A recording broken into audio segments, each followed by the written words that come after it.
Salut tout le monde. Aujourd'hui, nous allons lire le livre Python tous en un pour les nuls de John Chovich et Alan Simpson. Aujourd'hui, nous allons lire 10 pages plus l'introduction. Et il y aura tous les liens que vous verrez dans la vidéo que je dirai. Ils seront dans la description. C'est parti. Introduction. Le langage Python, ouais, je l'ai pas encore lu aussi. Le langage Python a de plus en plus de succès au point qu'en 2017, il est même parvenu à se hisser au sommet en devenant le langage le plus populaire au monde. Selon IEE Spectrum, la puissance de Python n'est pas un vain mot. Python est plébiscité parce qu'il est facile à apprendre et à utiliser, en partie en raison de sa syntaxe simplifiée et de ses similitudes avec le langage naturel, mais aussi en raison de l'incroyable communauté d'utilisateurs et de l'étendue des applications disponibles. À propos de ce livre est un manuel de référence qui vous guidera à travers l'apprentissage de Python, en vous montrant comment utiliser ce langage, des applications informatiques modernes telles que la science des données, l'intelligence artificielle, l'informatique physique et la robotique. Si vous cherchez à devenir savant sur cette technologie passionnante, c'est le livre qu'il vous faut, car vous bénéficierez d'une bonne introduction à tous ces sujets. Python tous en un, pour les nuls, présente le langage Python, puis vous emmène dans une visite guidée où vous découvrirez des bibliothèques de technologies intéressantes, Raspberry Pi, robotique EA, sciences des données, etc., qui tournent autour du langage Python. Lorsque vous travaillez sur de nombreux projets et de nouvelles technologies, Python est au rendez-vous, avec de nombreuses bibliothèques qui n'attendent que vous pour être exploitées. Cet ouvrage est un livre pratique, richement illustré par des exemples du code. Vous devez télécharger le code, l'exécuter, puis le modifier, pour qu'il fasse ce que vous voulez. Vous n'allez pas vous contenter d'acheter un robot, mais vous allez la construire afin de comprendre le rôle de toutes ces pièces et donner un sens à la façon dont Python collabore avec le robot pour contrôler ses moteurs et capteurs. L'intelligence artificielle est compliquée, mais Python rend accessible une grande partie des concepts de l'IA. La science des données est compliquée, mais Python va vous aider à faire de la science des données plus facilement. La robotique est compliquée, mais Python vous offre le code qui va contrôler le robot, et Python vous permet même de combiner tous ces éléments en exploitant par exemple l'IA dans un projet robotique. Dans ce livre, nous présentons les bases du langage Python en décomposant cet apprentissage en petites étapes faciles à comprendre. Après vous avoir présenté le langage, nous entrons dans le monde de l'intelligence artificielle en explorant l'apprentissage automatique et les réseaux de neurones à l'aide de Python et de TensorFlow. La programmation de ces projets se base sur des projets réels et de véritables problèmes réels et de véritables logiciels et pas seulement des applications gadgets. Après cela, nous allons à la découverte du monde passionnant du Big Data et à la science des données avec Python. Nous examinons quelques grandes bases de données publiques qui traitent notamment de données médicales et environnementales. Enfin, vous ferez l'expérience de la magie de ce que nous appelons l'informatique physique. En utilisant Raspberry Pi, peu coûteux, petite et incroyablement populaire, nous vous montrons comment employer Python pour contrôler des moteurs et lire des capteurs. Il s'agit d'une excellente préparation au dernier mini-livre de cet ouvrage où vous allez construire un robot et le contrôler avec Python et vos propres programmes. Vous utiliserez même l'intelligence artificielle, vous verrez une réelle différence avec l'antique voiture radiocommandée de votre père. Dans un seul et même livre grâce à Python, vous allez découvrir les joies de la science, des données, de la robotique et de l'intelligence artificielle. Ce livre ne fera pas de vous un spécialiste de ces domaines, mais il vous fournira une excellente introduction à la terminologie et à la puissance de Python. Sur tous ces sujets, profitez de ce livre pour vous lancer et approfondir par la suite de vos connaissances. Quelques suppositions un peu folles. Nous supposons que vous connaissez les bases de l'utilisation d'un ordinateur. Si vous pouvez allumer l'ordinateur et utiliser une souris, vous êtes alors prêt pour ce livre. Nous partons du principe que vous ne savez pas encore programmer, ce qui ne sera plus le cas quand vous aurez lu cet ouvrage. Si nous nous trompons et que vous connaissez déjà Python ou un autre langage de programmation, vous pouvez tout de suite passer à la lecture du 4e mini-livre et plonger directement dans l'apprentissage de quelque chose de nouveau. Notre intention est de vous guider dans la découverte du langage Python, puis de vous enseigner des technologies et de vous faire manipuler des appareils étonnants qui utilisent Python. Nous vous offrons des exemples complets et au cas où vous seriez conseillé par quelque chose, il vous suffit de faire une recherche sur le web, de lire un tutoriel, puis d'y revenir un peu plus tard. Liste de courses. Pour mener à bien des projets de mini-livres 4 à 7, vous avez besoin d'un kit de démarrage Raspberry Pi 3B+, que vous trouverez chez QB. www.qb.fr, etc. Tout ce site sera dans ma description. Tous les sites que vous aurez, que je citerai, seront dans la description. Tous les liens, tout ça, etc. qui sont par rapport à ça, il y aura écrit précisément ça a rapport à quoi, ça avec ça, ça avec ça, etc. Pour ceux qui veulent, etc. qui veulent savoir. L'importateur officiel du Raspberry Pi en France ou d'un kit de démarrage Raspberry Pi 4B. En outre, vous aurez besoin des éléments suivants qui sont répertoriés selon la mini-livre dans lequel ils sont employés. Si vous souhaitez utiliser un Raspberry Pi 4B dans le robot du mini-livre 7, cela réduira considérablement la durée de vie des batteries. Et avec certains types de batteries, il est possible que le robot ne soit pas en mesure de démarrer le Pi 4B. Le livre 6. Pour construire les projets du livre 6, vous aurez besoin des éléments suivants. Carte PI2 Grover qui est disponible dans la description pour le lien. Module LED bleu Grove comprenant un câble Grove dans la description. Halo de câbles de raccordement mâle Grove, en particulier les câbles de conversion, disponible dans la description. En fait, ouais, voilà. Halo de câbles de raccordement femelle Grove, en particulier les câbles de conversion disponibles, etc. Câble de capteur et d'humidité I2C Grove HDC 1080. Capteur d'oxygène Grove. On a un convertisseur Grove analogique numérique 16 bits à 4 canaux. On a une carte de moteur Grove I2C avec un câble Grove. On a 2 petits moteurs à courant continu.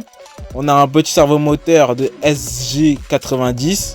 On a un moteur pas à pas 5 volts 28 BYJ-48 ULN 2003. Tout cela sont dans la description. Pour le robot du livre 7, achetez les livres suivants. On a Egypt, Raspberry Pi Picard-B. Assurez-vous d'acheter la Picard-B. Bon, il faut leur prononciation dans leur livre. De batterie de LiPo 5000 mAh 18850 3,7 volts. Ouais. Bon, icône utilisée dans ce livre. Que serait un livre de la collection pour les nuls sans icône, vous aiguillant vers des informations vraiment utiles qui ne manqueront pas d'accélérer votre apprentissage. Nous décrivons brièvement ci-dessous chaque icône employée dans cet ouvrage. Bon, ça c'est pour moi bien sûr, parce que vous ne pouvez pas voir. Icône truc indique des... Comment ça, icône truc, des informations utiles susceptibles de vous faciliter la tâche. Cette icône signale un fait intéressant et utile pour vous. Pourriez avoir besoin ultérieurement. Icône, attention, vous alerte sur une situation dangereuse. Lorsque nous utilisons cette icône, cela signifie que vous devez faire attention et procéder avec prudence. Lorsque vous voyez cette icône, vous savez qu'il y a une information technique qui n'est pas bien loin. Si la technique n'est pas votre tasse de thé, vous pouvez ignorer cette information. Téléchargement des exemples de code de l'ouvrage. En plus du support imprimé de ce livre ou de l'e-book que vous lisez en ce moment, ce projet est également livré avec des goodies que vous trouverez sur le web. Pour obtenir le code des exemples de cet ouvrage, allez à pourlesnuls.fr, puis recherchez le titre du livre afin d'en ouvrir la fiche et cliquez sur la zone contenu additionnel. Une fois les fichiers téléchargés, commencez par lire le fichier lisez-moi+.txt. Ouais, lisez-moi.txt. Et maintenant, ce livre est conçu pour que vous puissiez lire un chapitre ou une section dans le désordre, en fonction des sujets qui vous intéressent le plus. C'est donc à vous de décider par où vous voulez commencer. Le premier mini-livre est un excellent point de départ si vous n'avez jamais pu utiliser Python auparavant. La découverte des bases et de la terminologie vous sera très utile lors de la lecture des chapitres suivants qui utilisent de manière récurrente certains termes et certaines commandes. Bon, on va commencer par le premier chapitre, le chapitre 1, démarrer avec Python, livre. Chapitre 1, installer Python. Si vous lisez ce livre, cela signifie que vous êtes probablement conscient que Python est un langage important à connaître. Lorsqu'on recherche un emploi bien rémunéré dans le développement, c'est aussi un langage utile quand on veut élargir le champ de ses compétences de programmeur et des technologies de pointe à la mode comme l'intelligence artificielle IA, l'apprentissage automatique, machine learning, la science des données, data science ou la robotique même. Si l'on se contente de créer des applications, nous n'allons donc pas essayer de faire de la pub pour Python car il n'en a pas besoin. Notre approche est fortement axée sur la pratique. De nombreux tutoriels commettent souvent l'erreur de faire l'hypothèse que vous êtes déjà un programmeur professionnel et ils passent sous le silence des choses qu'ils supposent que vous connaissez déjà. Ce livre est différent car nous ne présupposons pas que vous programmez déjà en Python ou dans un autre langage. Nous partons uniquement du principe que vous savez utiliser un ordinateur et connaissez les bases comme les fichiers et les dossiers. Nous supposons aussi que vous n'êtes pas prêt à vous installer confortablement dans un fauteuil devant la cheminée pour lire des pages entières de trucs théoriques sur Python, comme vous le feriez pour un roman ennuyeux, car vous n'avez pas énormément de temps disponible. Nous allons donc aller droit au but et nous construire sur la pratique, parce que c'est la seule façon pour la plupart d'entre nous d'apprendre. Nous n'avons jamais vu quelqu'un lire un livre sur Python et ensuite s'asseoir devant un ordinateur puis coder en Python comme un pro. Le cerveau humain ne fonctionne pas de cette façon-là. Nous apprenons pas par la pratique et la répétition. Cela nécessite du concret Qu'est-ce qui rend Python si populaire? Nous avons promis de ne pas passer un temps fou à tenter de vous vendre Python, ce n'est pas notre intention ici. Mais nous aimerions parler brièvement de la raison pour laquelle il est si populaire. Python est très populaire principalement parce qu'il a tout ce qu'il faut pour le type d'application qui aujourd'hui mène l'industrie du développement logiciel. L'apprentissage automatique, la robotique, l'intelligence artificielle et la science des données sont des deux jours et probablement pour longtemps des technologies de pointe. Python est populaire principalement parce qu'il intègre déjà de nombreuses fonctionnalités dans ces domaines, alors que de nombreux langages plus anciens sont à traîne par rapport à ces technologies.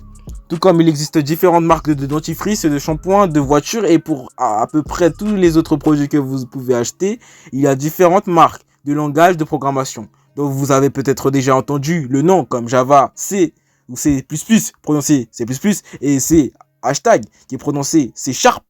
Voici les principales raisons qui expliquent la popularité actuelle de Python. Python est relativement facile à apprendre. Python est entièrement gratuit. Python offre de plus d'outils prêts à l'emploi que la plupart des autres langages pour les technologies à la mode, comme la science des données, l'apprentissage automatique, l'intelligence artificielle et la robotique. HTML, CSS et JavaScript. Certains d'entre vous ont peut-être déjà entendu parler de langages comme HTML, CSS et JavaScript. Ce ne sont pas des langages de programmation traditionnels pour le développement d'applications ou d'autres logiciels génériques. HTML et CSS sont spécialisés dans le développement de pages web. JavaScript est néanmoins un langage de programmation, mais il est plutôt aussi fortement orienté vers le développement de sites web et n'appartient pas tout à fait à la même catégorie que les langages de programmation généralistes tels que Python et Java. Si vous voulez spécifiquement concevoir et créer des sites web, vous devez apprendre HTML, CSS et JavaScript. Même si vous êtes déjà familier avec Python ou un autre langage de programmation, partons de la figure numéro 1.1. La figure 1.1 montre les tendances de recherche sur Google au cours des 5 dernières années. Comme vous pouvez le constater, Python a gagné en popularité. Remarquez la pente ascendante de la tendance, alors que d'autres langages sont restés à peu près au même niveau ou en décliné. Cela signifie certainement que Python est le langage que les gens veulent apprendre maintenant et à l'avenir. Étant donné les tendances de l'informatique moderne, il y a un consensus pour affirmer que l'apprentissage de Python offre les meilleures chances d'obtenir un emploi garanti et bien rémunéré dans le monde des technologies de l'information. Du coup, on peut voir là sur ce graphique tendance des recherches sur Google depuis environ 5 ans. On a Python du 1er novembre 2015 au 2 février 2020. En fait, eux tous sont pareils, c'est la même chose. Vous pouvez effectuer votre propre recherche de tendance sur Google à l'adresse trend.google.com. Choisir la bonne version de Python. Il existe différentes versions de Python, ce qui engendre des questions chez nombreux débutants et notamment, pourquoi y a-t-il des versions différentes? En quoi sont-elles différentes? Laquelle dois-je apprendre? Toutes ces questions sont légitimes et nous répondrons d'abord à la première. Une fois est un peu comme le millésime d'une voiture. Vous pouvez acheter une Ford Mustang 1968, une Ford Mustang 1990, une Ford Mustang 2019 ou bien encore une Ford Mustang 2020. Ce sont tous des Ford Mustang. La seule différence est que la Ford Mustang la plus actuelle est celle dont la millésime est la plus élevée. Cette Mustang est différente des modèles plus anciens car elle présente des améliorations basées sur l'expérience acquise avec les modèles précédents ainsi que les fonctionnalités qui sont devenues à la norme à notre époque. Les langages de programmation et la plupart des autres logiciels fonctionnent de la même manière, mais en règle générale, nous ne leur attribuons pas de millésime car ils ne sont pas publiés chaque année, ils sortent. Quand ils sortent, le principe reste cependant identique. La version avec le numéro le plus élevé est le modèle le plus récent. Elle comporte les améliorations basées sur l'expérience des versions précédentes et comprend les fonctionnalités qui correspondent aux standards actuels. Tout comme nous utilisons une virgule avec la monnaie pour séparer les zéros, les centimes, nous employons des points avec le numéro de version pour indiquer l'ampleur du changement du logiciel. Lorsqu'il y a un changement important, c'est généralement le numéro de version entier qui est modifié. Mais les modifications moins importantes sont exprimées sous forme de changement de la valeur avec le point. Vous pouvez voir l'évolution des numéros de version en fonction des années dans le tableau 1.1 que je vais vous montrer là actuellement, qui indique les dates de sortie des différentes versions de Python. Nous avons omis quelques inversions car il n'y a aucun intérêt de connaître ou de comprendre les différences entre toutes les versions. Nous présentons ce tableau pour que vous puissiez constater que les versions les plus récentes ont un numéro de version plus élevé. Et du coup, on a le tableau 1.1, version de Python et date de sortie. Le Python 3.9, c'est le plus haut dans son livre. C'est sorti en octobre 2020 en tout cas. On peut voir la toute première version qui est sortie en janvier 1994. Comme quoi, il a 30 ans. 30 ans. Python, ça a 30 ans. Wow, okay. Si vous êtes attentif, vous remarquerez peut-être que la version 3.0 commence en décembre 2008, alors que la version 2.7 est sortie en 2010. Dans ces conditions, si les versions sont comparables aux millésimes des automobiles, pourquoi peut-on remarquer ce chevauchement? L'analogie des millésimes de voitures indique que plus le nombre est grand, plus la version est récente. Mais en Python, l'année est la version la plus récente de la version principale de Python. Lorsque le premier chiffre change, on a généralement affaire à un changement si important que les logiciels écrits dans les versions intérieures peuvent ne pas fonctionner dans cette version.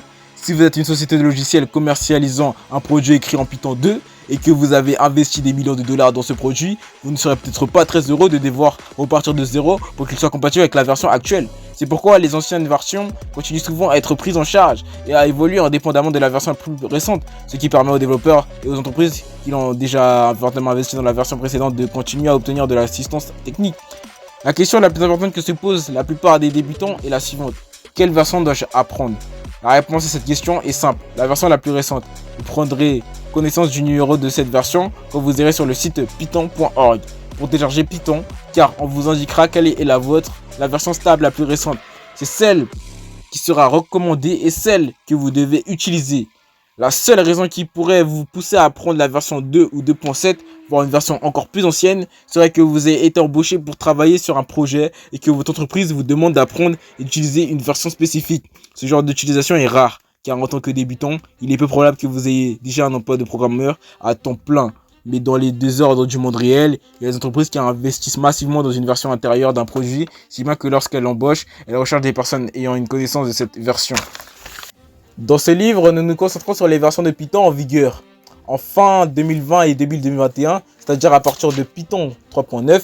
Ne vous inquiétez pas des différences entre les versions après le premier et le deuxième chiffre. La version 3.9.1 est suffisamment similaire à la version 3.9.0 pour que cela ne soit pas important. Surtout si vous êtes un débutant de la même manière, la version 3.9 n'est pas très différente de la version 3.8. Vous ne devez pas vous inquiéter de ces petites différences entre les versions. Quand vous commencez votre apprentissage, la partie la plus importante de Python se retrouve dans toutes les versions. Vous n'avez donc pas à vous soucier d'investir du temps dans l'apprentissage d'une version qui est obsolète ou qui le deviendra bientôt. Les outils pour réussir votre apprentissage. Maintenant, nous devons commencer à configurer votre ordinateur pour que vous puissiez apprendre et pratiquer Python. Pour cela, vous aurez besoin d'un bon interprétateur, on va dire, Python, ainsi que d'un éditeur de code. L'éditeur permet de saisir le code et l'interpréteur d'exécuter ce code. Lorsque vous faites exécuter du code, vous dites à l'ordinateur: fais tout ce que mon code te dit de faire. Le terme code désigne tout ce qui est écrit dans un langage de programmation pour fournir des instructions à un ordinateur. Le terme codage est souvent utilisé pour décrire l'acte d'écrire du code. Un éditeur de code est une application qui permet de saisir du code. De la même manière qu'une application comme Word ou Page vous aide à saisir du texte normal en français. Tout comme il existe de nombreuses marques de dentifrice, de savon, de shampoing, il y a de nombreuses marques d'éditeurs de code qui fonctionnent bien avec Python. Il n'y en a pas une qui soit meilleure qu'une autre. Et les nombreux produits différents font essentiellement la même chose, mais ils varient légèrement de leur approche dans les fonctionnalités que leurs créateurs privilégient. Si vous avez déjà commencé à apprendre Python par vous-même avant d'entamer la lecture de ce livre et que vous êtes satisfait de ce que vous avez utilisé, vous pouvez continuer à vous servir de votre éditeur en ignorant nos solutions. Si vous venez juste de commencer, nous vous conseillons d'employer Versus Code parce qu'il s'agit d'un excellent environnement d'apprentissage gratuit. Présentation d'Anaconda et de Versus Code. Versus Code, bien sûr, c'est VS Code. Mais tu vois, VS, ça veut dire Versus. Donc moi, je dis Versus Code. L'éditeur que nous recommandons et que nous utilisons dans ce livre s'appelle Official Visual Studio Code. Mais le plus souvent, on le désigne sous le nom de Versus Code. Voici les principales raisons pour lesquelles c'est notre éditeur préféré. C'est un excellent éditeur pour l'apprentissage du code. De 2, c'est un excellent éditeur pour écrire du code de manière professionnelle et il est en fait réutilisé par des millions de programmeurs et de développeurs professionnels. De 3, il est relativement facile à apprendre et à utiliser. De 4, il fonctionne à peu près de la même manière sur Windows, Mac et Linux. Et de 5, il est gratuit. L'éditeur est une partie importante de l'apprentissage de l'écriture du code Python. Et vous aurez également besoin d'un interpréteur Python. Il y a de fortes chances que vous vouliez aussi des packages Python. Ces packages sont simplement du code écrit par quelqu'un d'autre pour effectuer des tâches courantes telles que vous n'ayez pas à repartir de zéro et à réinventer la roue chaque fois que vous voulez effectuer une de ces tâches. Les packages Python ne sont pas une béquille. Pour les débutants, il s'agit de composants majeurs de l'environnement de développement Python et ils sont utilisés par des professionnels expérimentés. Autant que par des débutants, historiquement, la gestion de Python, des packages et de l'éditeur était une tâche assez laborieuse qui impliquait la saisie de commandes mystérieuses dans l'invite de commandes, bien que ce ne soit pas forcément un inconvénient. Ce n'est certainement pas la façon la plus efficace de faire les choses, surtout lorsque vous démarrez un apprentissage. Vous finissez par passer la plupart de votre temps à essayer d'apprendre des commandes complexes, juste pour faire fonctionner Python sur votre ordinateur plutôt que d'apprendre Python lui-même. Une excellente alternative aux anciennes méthodes de travail en ligne de commande consiste à utiliser un environnement de développement Python plus complet avec une interface graphique plus intuitive et plus facile à gérer, comme sur Mac, Windows, smartphone ou tablette. Celui que nous recommandons s'appelle Anaconda, il est gratuit et parfait. Si vous n'en avez jamais entendu parler et que vous n'êtes pas certain de pouvoir télécharger quelque chose dont vous n'avez jamais entendu parler, vous pouvez prendre des renseignements sur le site d'Anaconda. L'adresse c'est anaconda.com. Bon, on va s'arrêter ici parce qu'on attend la page 10. Et comme on a dit au début de la vidéo, on tient notre parole. On s'arrête à la page, on fait 1 point et jusqu'à la page 10. Demain ce sera la page 10-20. Non, ouais, pas demain, mais un autre jour. Et je vous sortirai cet épisode. Bon, j'espère que vous aurez appris des bonnes choses, tout ça. Peut-être que ça vous servira pour plus tard. Mais là, on est qu'au début. Donc bon, j'espère que vous aurez kiffé. Bon, on va se laisser là-dessus. Bye. J'espère que vous avez bien compris tout ça. Et que ça vous a aidé.